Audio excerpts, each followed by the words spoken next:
देश की दो सबसे बड़ी पार्टियों के बीच अब एक नई जंग शुरू हो चुकी है। आईटी सेल की लड़ाई एफआईआर तक आई। ये सारा हंगामा शुरू हुआ है बीजेपी के आईटी सेल के चीफ अमित मालवीय के 11 दिन पुराने एक ट्वीट से, जिसमें राहुल गांधी को एक खतरनाक और घातक गेम का मोहरा बताया गया था। इस ट्वीट के खिलाफ कांग्रेस ने कर्नाटक में एफआईआर दर्ज कराई थी और राहुल गांधी के खिलाफ साजिश रचने का आरोप लगाया था। जवाब में बीजेपी ने कहा है कि एफआईआर राजनीतिक वजहों से की गई है। एफआईआर के खिलाफ अब कोर्ट में चुनौती दी जाएगी। लेकिन राहुल गांधी को जिस तरीके से उस वीडियो में विदेशी मोहरा बताया गया, विदेशी एजेंट बताया गया, उसको लेकर यह कार्रवाई हो रही है। अमित मालवीय के खिलाफ एफआईआर दर्ज होने पर सवाल उठा तो कांग्रेस ने जवाब दिया। कर्नाटक सरकार में कैबिनेट मंत्री कांग्रेस अध्यक्ष मल्लिकार्जुन खड़गे के बेटे प्रियांक खड़गे ने क्या कहा, देखिए। Whenever BJP bears the brunt of the law, they cry foul. They have a problem with following the law of the land. They have a problem with the constitution. And if we enforce the law or the constitution, they seem to have a problem with it. I would like to ask BJP, tell me which part of the FIR that has been lodged against Mr. Malviya is with malified intent. Who is the creator of the video? Who is the one who is spreading the video? Who is getting the video to have enough traction on social media? Who is spreading these lies? I had promised the people of Karnataka that fake news will be reined in. And we are just doing that. तो प्रियांक खड़गे कह रहे हैं कि भाई ये बताएं कि क्या गलत किया, एफआईआर में ऐसा क्या गलत है, और जो वो वीडियो था उसका जवाब तो ऐसे ही दिया जा सकता है कानूनी कार्रवाई करके। अब वो वीडियो कहता क्या था, उस वीडियो में क्या दिखाया गया था राहुल गांधी के खिलाफ, आपको दिखाते हैं। With Modi at the helm, India is all set to become the world's next superpower. Modi needs to be out in 2024. It's our last fighting chance to keep India from catapulting to a global economic power. We need to find a way to break India, divide India internally, spread the minority hate narrative to discourage business investment in India. Stop Modi at any cost.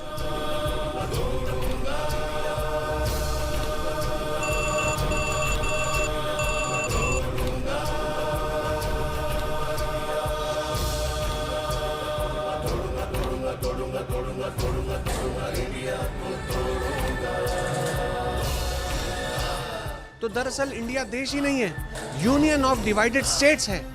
जैसे आपका European union है, वैसे ही। तो video ये कह रहा है कि बाहर विदेश में लोग जो हैं देश के दुश्मन साजिश रचते हैं कि भारत का माहौल खराब करो, बताओ कि यहाँ पर जो है माइनॉरिटीज के खिलाफ बड़ा अन्याय हो रहा है। और फिर उसमें राहुल गांधी जी की एंट्री होती है और सब वही विदेशी ताकतें जो राहुल गांधी को आगे प्रेरित करती हैं और राहुल गांधी विदेशों में जाकर बयान देना शुरू कर देते हैं। इसको लेकर अमित मालवीय के ऊपर एफआईआर हो रही है। अब ठीक है, अब उनके पास जहां जहां कांग्रेस की सरकारें हैं वो उसका इस्तेमाल कर रही हैं, बीजेपी ने भी किया है खूब। देखिए, ये एक ऐसा चक्र है ना, और विशेष करके ये जो आईटी सेल और सोशल मीडिया का समय है, खूब जमकर एक दूसरे के खिलाफ टिप्पणियां की जाती हैं। इससे भी तीखे तीखे हमले और कमेंट किए जाते हैं। ये कोई पहली बार नहीं है। जब डोकलाम के समय में राहुल गांधी चीनी दूतावास के अधिकारियों से मिले थे तो उस वक्त भी यही कहा गया था। अभी जब वो गए विदेशी धरती पर, उन्होंने कहा, तब भारतीय जनता पार्टी ने आरोप लगाया।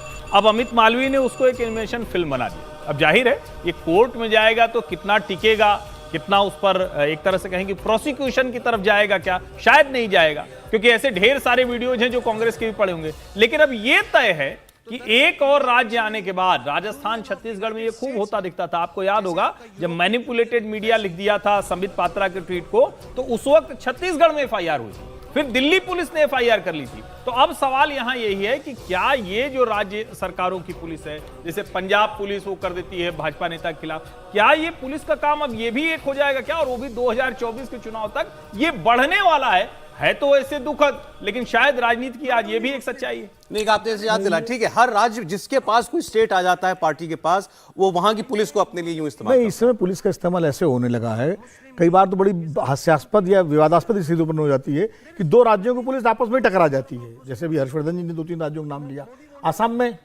पंजाब के मामले में हुआ सर, पंजाब पुलिस और दिल्ली पुलिस, हरियाणा पुलिस, हरियाणा सुरेंद्र बग्गा के खिलाफ मुकदमा दर्ज हुआ वहां पर पंजाब में। पंजाब की पुलिस यहाँ उनको पकड़ने आई, दिल्ली पुलिस ने किडनैपिंग का केस रजिस्टर किया, हरियाणा पुलिस ने पकड़ करके उनको वहां दे दिया। तो ऐसा लगा जैसे 3-3 राज्य न हो गए 3 देश हो गए, जबकि आमतौर पर होता ही है कि कहीं किसी राज्य में मुकदमा होता है तो दूसरे देश राज्य की पुलिस कोऑपरेट करती है। बिल्कुल। अभी जब वो जिग्नेश मेवानी के खिलाफ ट्वीट हुआ था और जिग्नेश मेवानी के खिलाफ सामान्य ट्वीट पर असम में मुकदमा हो गया, उस मुकदमे के बाद जो है फिर कोर्ट ने जिस तरह से जजमेंट दिया कि पुलिस ने कैसे अरेस्ट किया, तो ये एक नया पवन खेड़ा को जहाज से उतार लिया था असम पुलिस, पवन खेड़ा को जहां से उतार लिया था। तो ये एक नया ट्रेंड आ रहा है। एक तरफ तो हम बात कर रहे हैं कि हम बहुत डेमोक्रेसी में बहुत मजबूत हो रहे हैं, लोकतंत्र मजबूत हो रहा है, दूसरी तरफ पुलिस जिस तरह से कार्रवाइयां कर, हर राज्य की पुलिस उसमें कोई कम नहीं है, चाहे कांग्रेस शासित राज्य हो, भाजपा शासित राज्य हो या आम आदमी पार्टी शासित राज्य, 2 राज्य उनके पास भी है, 1.5 तो है कम से कम बिना पुलिस का दिल्ली और पुलिस वाला पंजाब।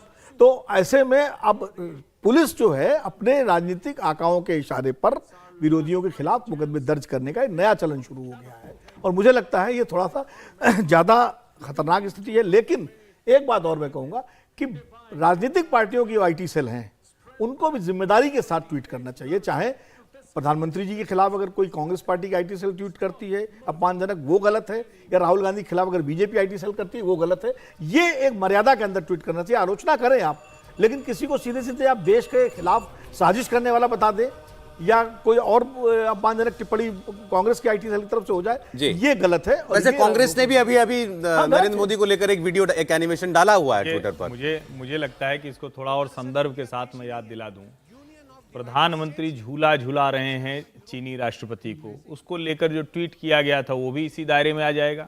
जब आप कहते हैं कि राफेल में प्रधानमंत्री सीधे वहां जाके जो आरोप लगाया था, जो सुप्रीम कोर्ट से गिरा, चौकीदार चोर है, वो भी इसी तरफ आ जाएगा। लेकिन एक बात मैं जरूर बता दूं, देखिए ये सामान्य लोगों के लिए सुनने की बात है। आप राजनीतिक दल पर या तो आपकी इतनी ताकत है, अमित मालवीय बच जाएंगे, पवन खेड़ा बच जाएंगे, तजिंदर बग्गा बच जाएंगे, कुमार विश्वास बच जाएंगे, अलका लांबा बच जाएंगे, लेकिन आप फंस जाएंगे। तो आप इस चक्कर में मत पड़िएगा, ये सबसे जरूरी है। ये राजनीतिक रस्साकशी का हिस्सा बनिए, खूब जमकर ट्वीट कीजिए, लेकिन अपनी भाषा, अपनी मर्यादा का ध्यान रखिए। देवेंद्र यहाँ है तो इसलिए आज ये बात हम समझते हैं उनसे।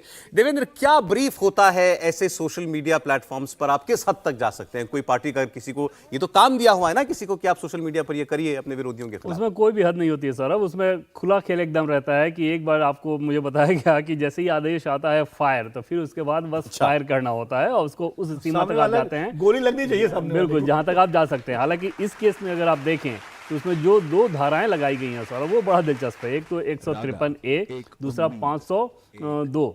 इन दोनों ही धाराओं में अगर किसी ग्रुप या क्लास के खिलाफ आप शत्रुता फैलाते हैं तब ये धारा होती है। अब राहुल गांधी ना ग्रुप हैं ना क्लास हैं, बावजूद इसकी ये धाराएं लगाई गई हैं। उसी से आप अंदाजा लगा सकते हैं कि मकसद निश्चित तौर पे अमित मालवीय को या बीजेपी को दबाव में लाने का था ताकि ऐसी चीज़ें ना कही जाए। हालांकि इस ट्वीट में जो स्टेटमेंट का इस्तेमाल किया गया है राहुल गांधी के द्वारा, वो राहुल गांधी के द्वारा कही गई बातें हैं। ऐसा नहीं है कि उसमें कोई मॉर्फ्ड स्टेटमेंट इसका इस्तेमाल किया गया है। नैरेटिव जरूर उसी प्रकार का सेट किया गया है जो कि प्रेस कॉन्फ्रेंस में मुझे लगता है कि बीजेपी कई प्रेस कॉन्फ्रेंस में इस नैरेटिव को बोल चुकी है। जैसे डिवाइडेड इंडिया नहीं कहा उन्होंने कहा था India is A union of states, ये नहीं कहा था डिवाइडेड स्टेट्स, इसमें डिवाइडेड जोड़ दिया है। इसमें उसमें टेक्स्ट में जोड़ा होगा, ये स्टेटमेंट में जो आवाज में जोड़ा है इंडिया, जो आप देखिए वीडियो। तो चलिए आप लोग राहुल गांधी की इतनी बात हो रही है तो राहुल गांधी की ताजा तस्वीरें भी दिखा देते हैं। जोड़ देते हैं एक लाइन।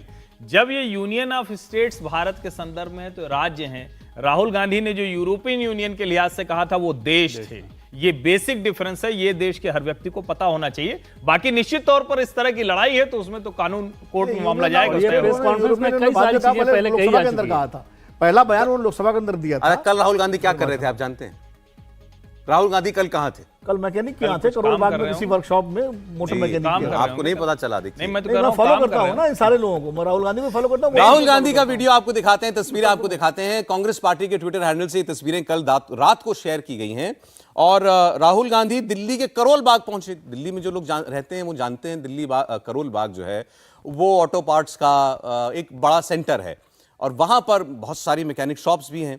तो राहुल गांधी वहां पर गए और उन्होंने एक मैकेनिक एक ऐसे ही ऑटो रिपेयर शॉप में जाकर के वहां मैकेनिक के साथ अपना भी हाथ आजमाया, एक मोटरसाइकिल के कल पुर्जे वो ठीक करने लगे, तो कांग्रेस पार्टी ने लेकर के उसको ट्वीट किया कि यही हाथ हिंदुस्तान बनाते हैं, इन कपड़ों पर लगी कालिख हमारी खुददारी और शान है, ऐसे हाथों को हौसला देने का काम एक जननायक ही करता है। दिल्ली के करोल बाग में बाइक मैकेनिक्स के साथ श्री राहुल गांधी भारत जोड़ो यात्रा जारी है। इस बार नए कलेवर में भारत जोड़ो यात्रा, आप कभी वो ट्रक में बैठ जाते हैं और कभी वो मोटरसाइकिल ठीक करने लगते हैं।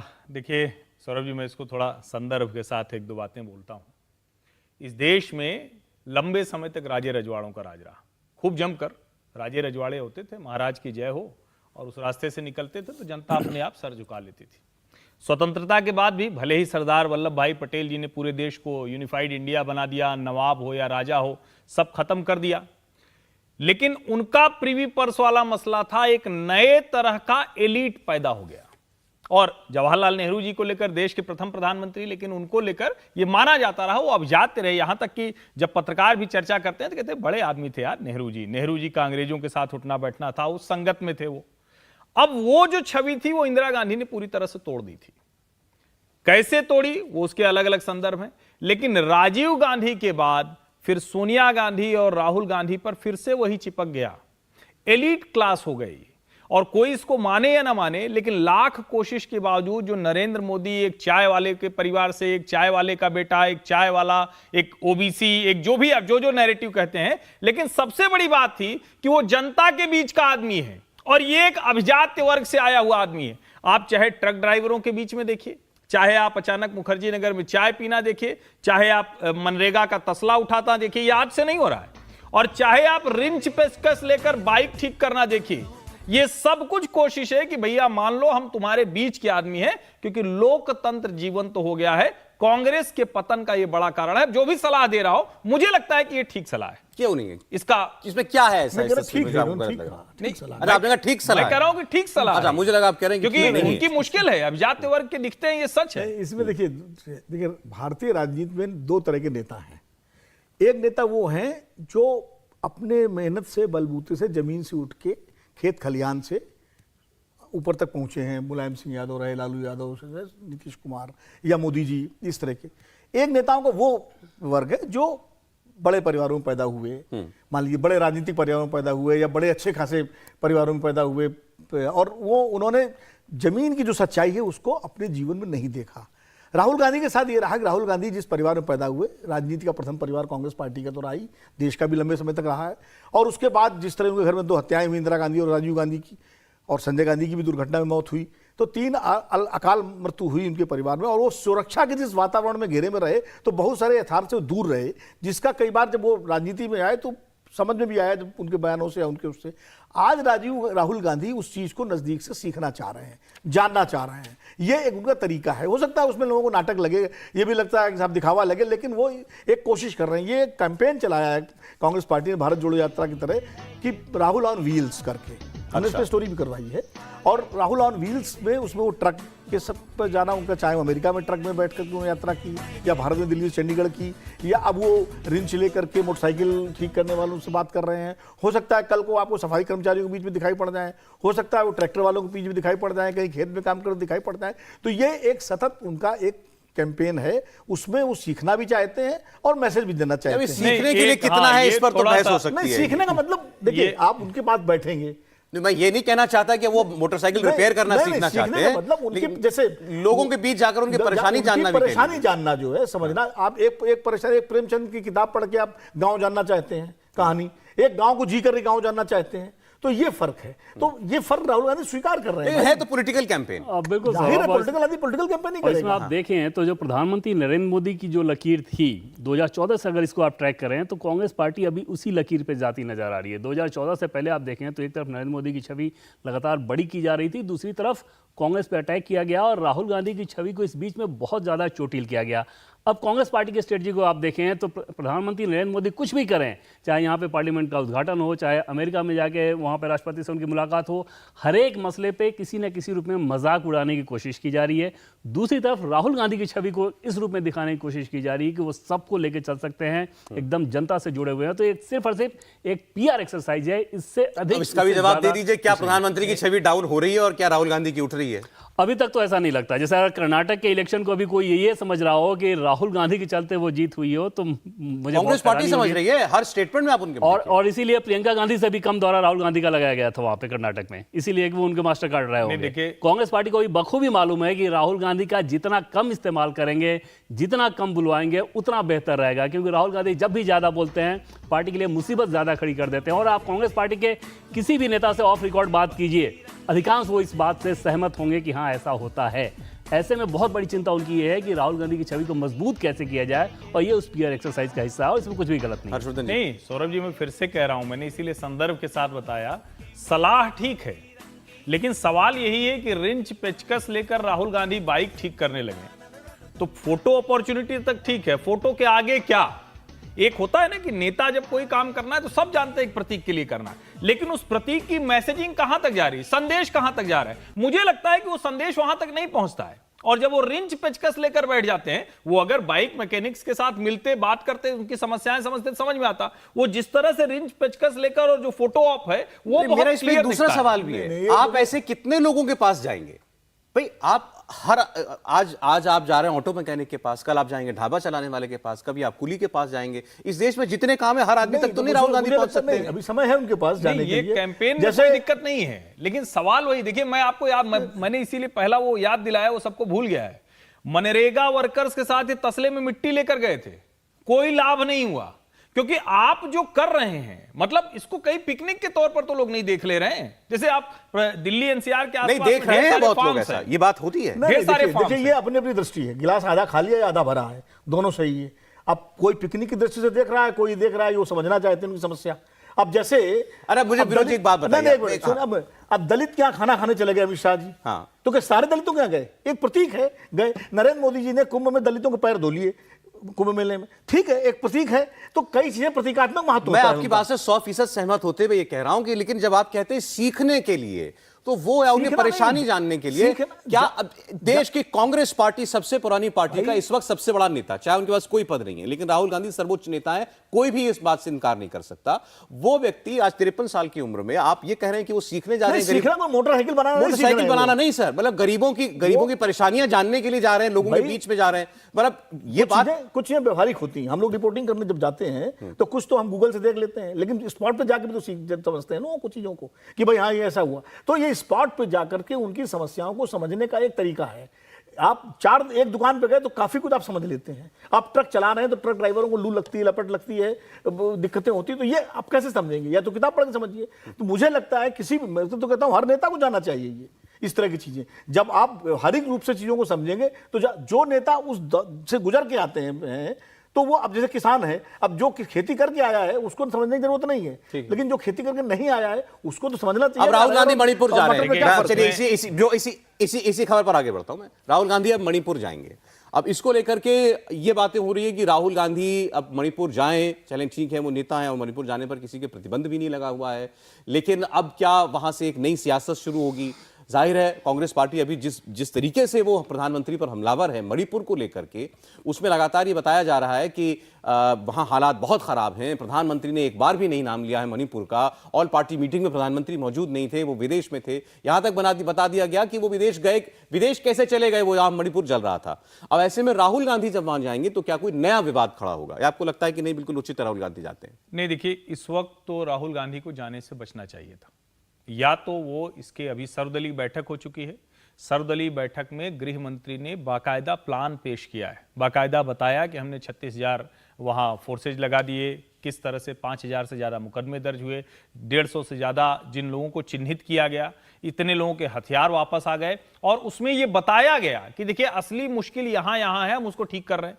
पिछले कुछ समय में वो स्थितियां सामान्य हुई, लेकिन यहां एक दूसरा पहलू है। भारत की राजनीति में लोकतांत्रिक तौर पर किसी भी नेता को किसी भी जगह जाने का अधिकार है, उस अधिकार के तहत वो जा रहे हैं। बस मुश्किल एक ही है कि क्या वहां वो जाकर कोई सिलेक्टेड ग्रुप ऑफ ऑडियंस से या पब्लिक से मिलने वाले हैं, या वो सचमुच जाएंगे और वहां ये कहेंगे कि इस राज्य की शांति प्राथमिकता है, जो कुछ हुआ अभी ठीक है, इसके आगे हम बढ़ेंगे, उसमें हम क्या मदद कर सकते हैं वो बताएंगे। या वो वहां जाकर कहेंगे एन बीरेन सिंह राज्य के मुख्यमंत्री नहीं रह सकते हैं, उनका हमें इस्तीफा चाहिए। दूसरा वाला करेंगे तो राजनीति कर रहे होंगे, पहला वाला कर रहे होंगे तो भी राजनीति करेंगे, लेकिन सकारात्मक राजनीति। एक चीज मैं बस क्लैरिफाई कर दूं, ये तस्वीरें नई नहीं हैं, ये पुरानी ही तस्वीरें हैं जो पहले वहां जहां पर हंगामा शुरू हुआ था जी, 4 मई की तस्वीरें चल रही हैं, तो वो देखिए बताना जरूरी राहुल था। गांधी मणिपुर जाएंगे, जाना भी चाहिए। राहुल गांधी को ही नहीं, देश के तमाम सारे नेताओं को जाना चाहिए, जहां तक जा सकें वहां मरहम लगाने का काम करना चाहिए। बीजेपी के अध्यक्ष नड्डा जी भी जाएं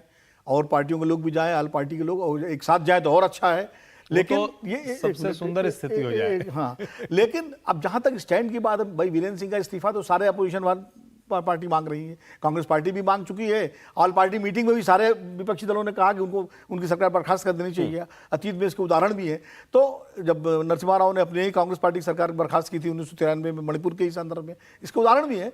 तो वो जाके वहां करेंगे। और अभी हम लोग ही कह चुके हैं कि राजनीति में, देश में, हर लोकतंत्र में, हर नेता के हर कदम के पीछे एक चीज तो है विरोध, जिन्होंने जिस ओर इशारा किया कि आप किससे मिलते हैं। हाँ, आप घाटी के लोगों से भी मिले, पहाड़ों के लोगों से भी मिले तो उचित है। बिल्कुल, ये नहीं होना, ये कहीं ऐसा ना हो कि आप एक ही पक्ष के लोगों से मिले। नहीं, सिलेक्टिव नहीं होना चाहिए, नंबर 1। दूसरी बात यह है कि अब वो जाते हैं और किससे मिलते हैं, तो जब जाएंगे मिलेंगे तब पता लगेगा किससे मिलते हैं, तब हम उस पर चर्चा करेंगे, क्योंकि आपका कार्यक्रम तो चलेगा अभी। तो देवेंद्र, बड़ी आलोचना इस वक्त प्रधानमंत्री की विपक्ष कर रहा है मणिपुर को लेकर के, और राहुल गांधी के जब दौरा होगा वहां पर तो आप समझ सकते हैं कितना एम्पलीफाई होगी वो आवाज। निश्चित तौर पर सौरभ, और इसमें कोई दो राय नहीं कि मणिपुर की समस्या अभी भी एक बहुत चिंता का सबब है। और लगातार आप देख रहे हैं कि अगर गृहमंत्री अमित शाह खुद बैठकों का दौर कर रहे हैं, वो मणिपुर होके भी आए 2 दिन, तो उससे अंदाजा लगाया जा सकता है कि सरकार को भी बखूबी एहसास है इस बात का कि इस समस्या का समाधान जल्द से जल्द निकाला जाए। हालांकि अभी तक उसमें कोई सफलता मिलती नजर नहीं आ रही है। अब ऐसे में राहुल गांधी का दौरा वहाँ पे होना, मुझे हैरानी होगी इस बात पे कि अगर सब कुछ इजाज़त दे दिया जाए उनके दौरे को लेकर, बहुत ज़्यादा संभावना ये है